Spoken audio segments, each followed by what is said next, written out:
Hey, what's up, guys? Vegas Jimmy here, sitting in paradise. Actually, yes, this is paradise. Paradise, Nevada. We're just a couple miles down the road from the strip here, which is actually in paradise. It's not in Las Vegas. But anyways, I digress. We're not here to talk about the unincorporated boundaries of southern Nevada and Clark County. We're here to talk about tiki bars, and specifically home tiki bars. Lola and I recently did a review of the Golden Monkey, which is the new tiki bar that opened up in Resorts World out on the strip. And when we did it, we filmed most of it actually from our own home tiki bar, the Smoking Monkey.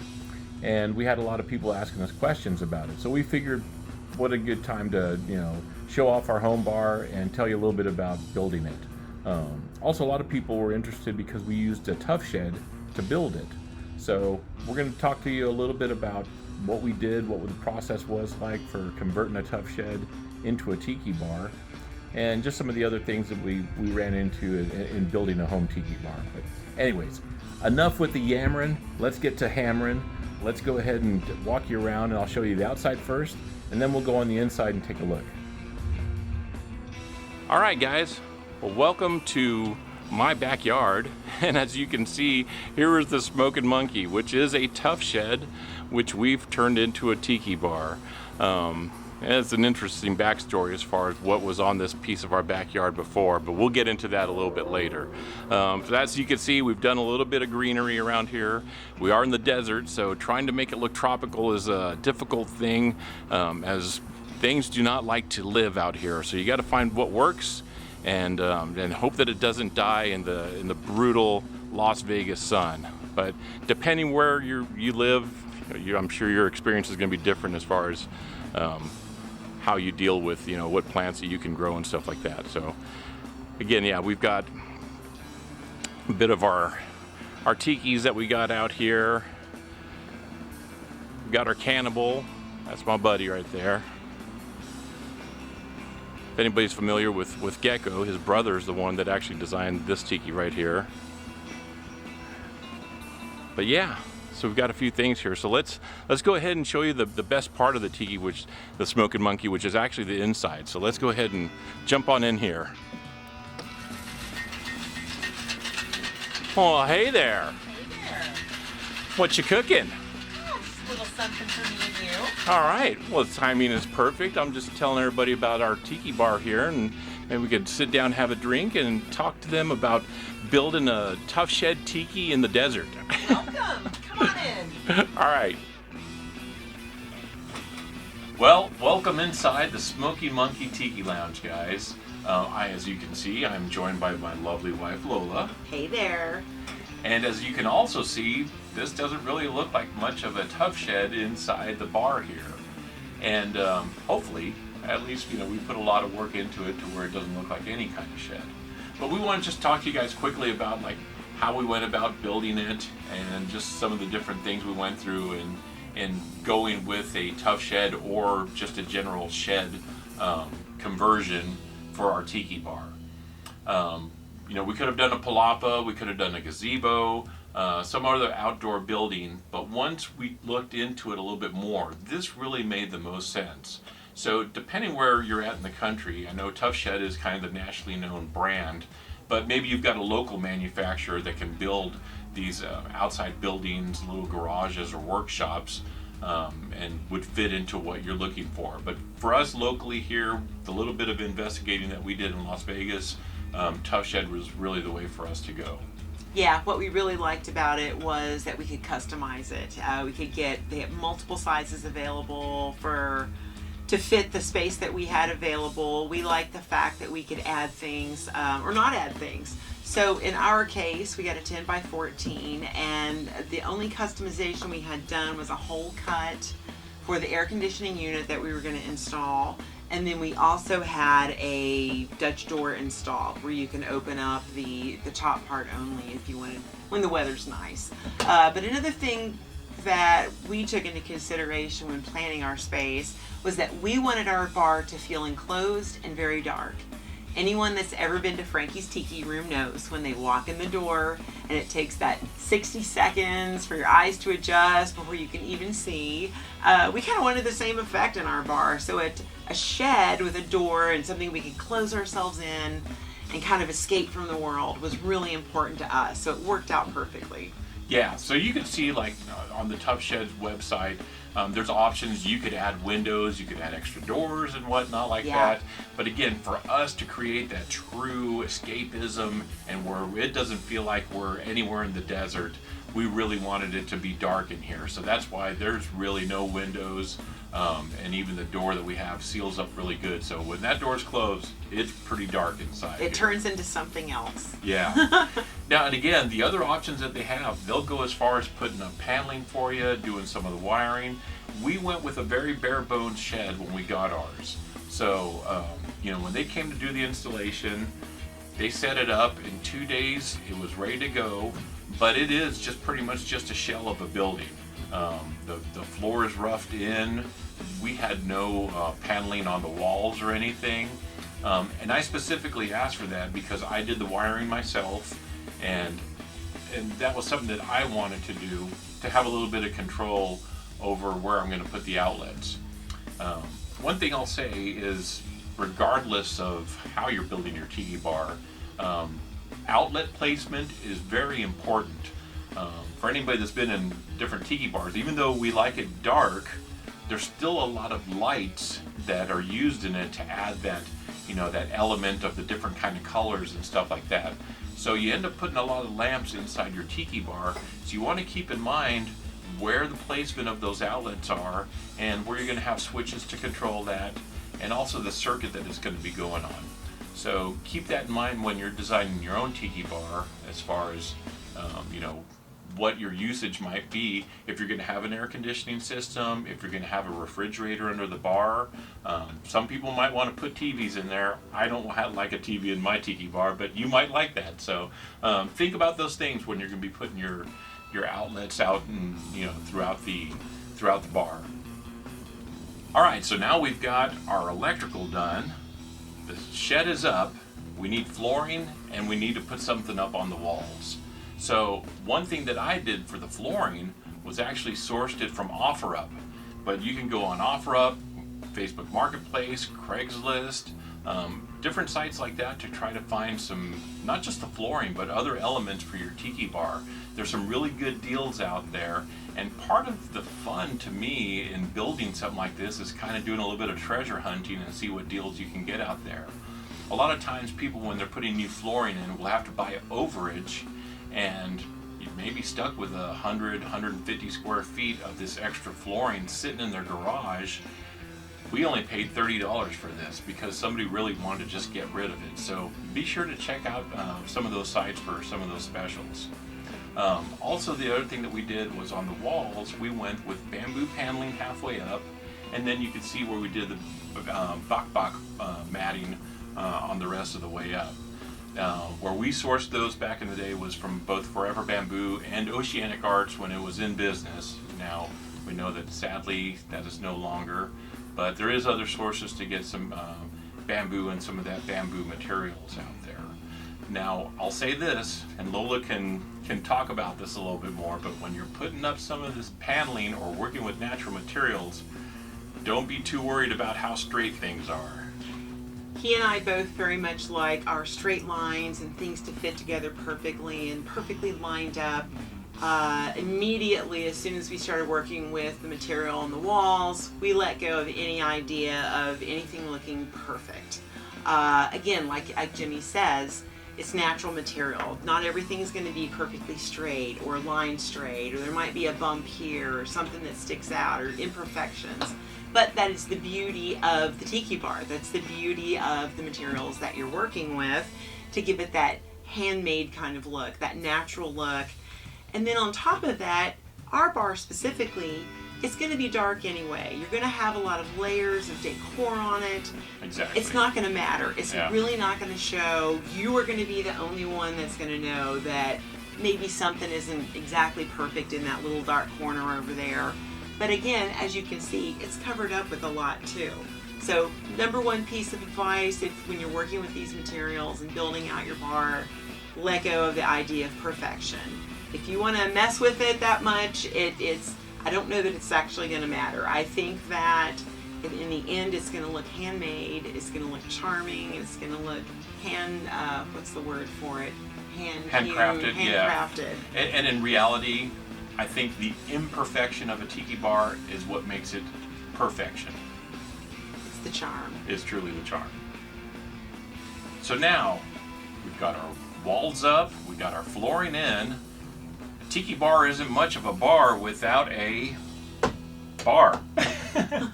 So another thing to keep in mind is placement of your actual bar inside.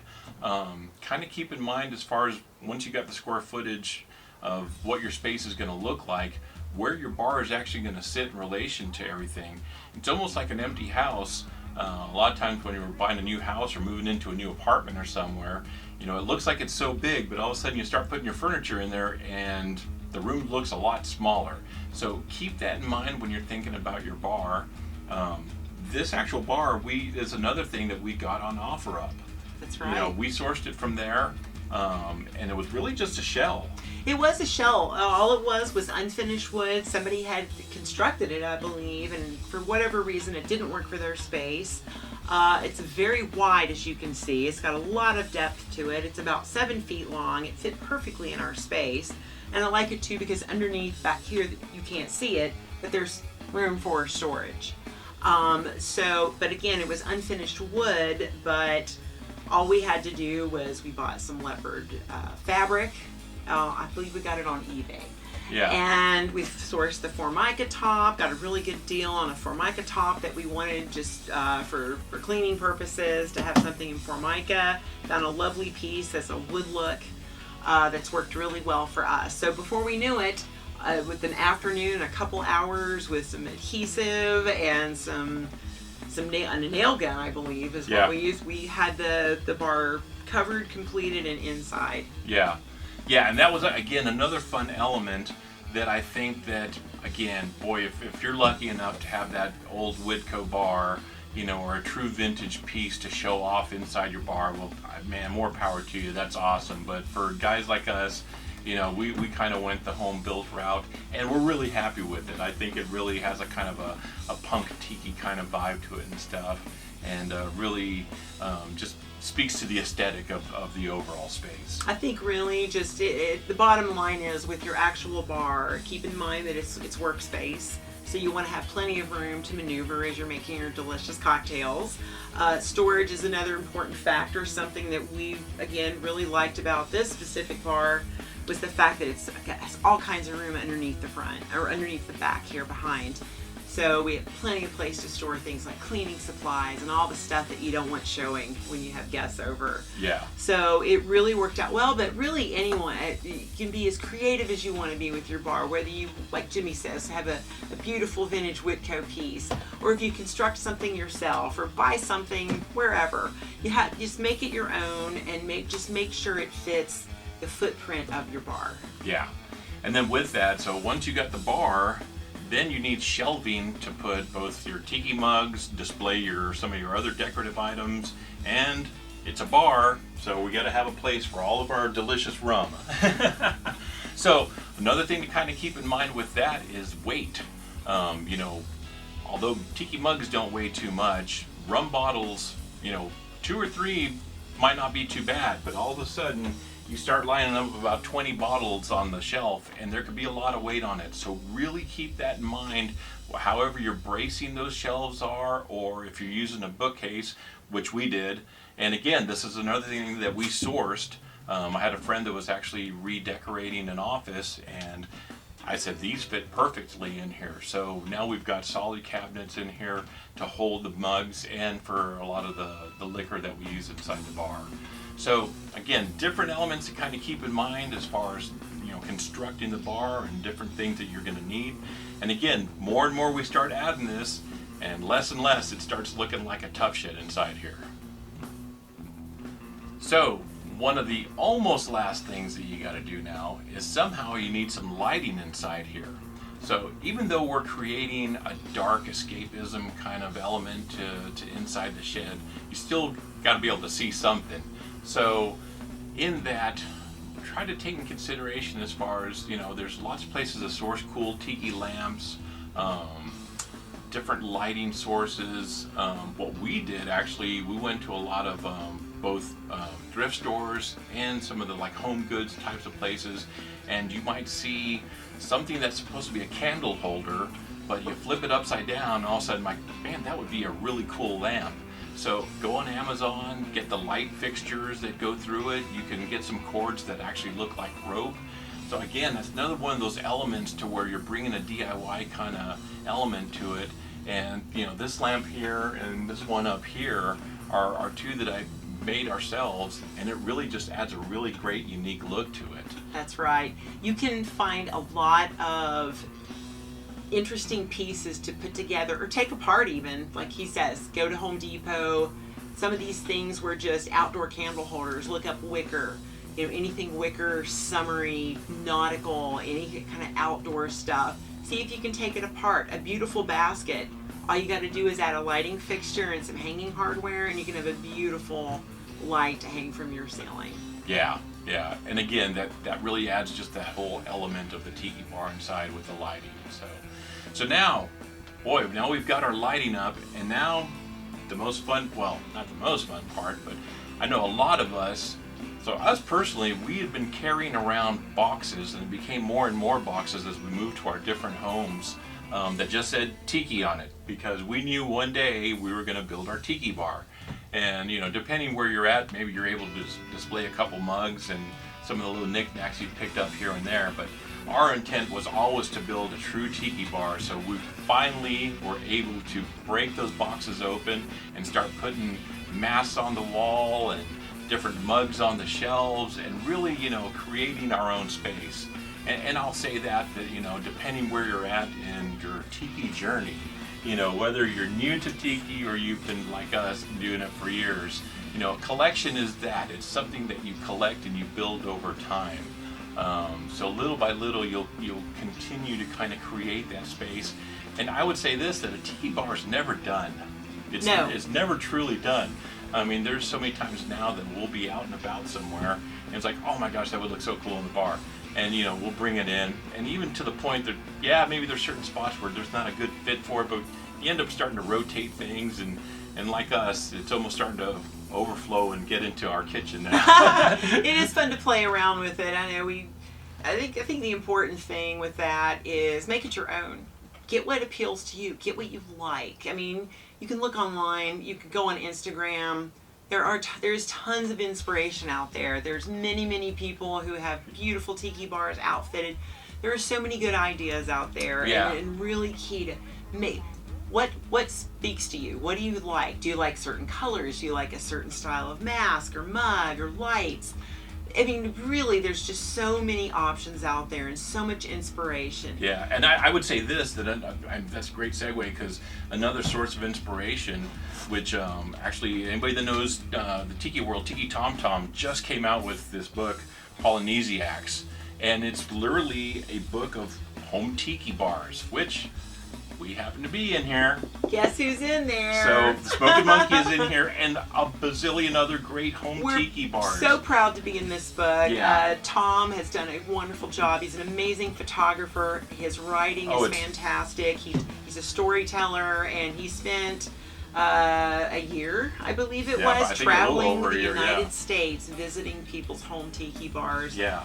The pictures are wonderful. The stories are wonderful. But the inspiration behind, is just eye candy. Yeah, there's some really great stuff in there. And I would say this, that like, another thing is when you see other people's tiki bars, it's easy to get wrapped up and kind of say, oh, I'm so jealous of that bar, or I'm so jealous of that, man, I wish I would have done that.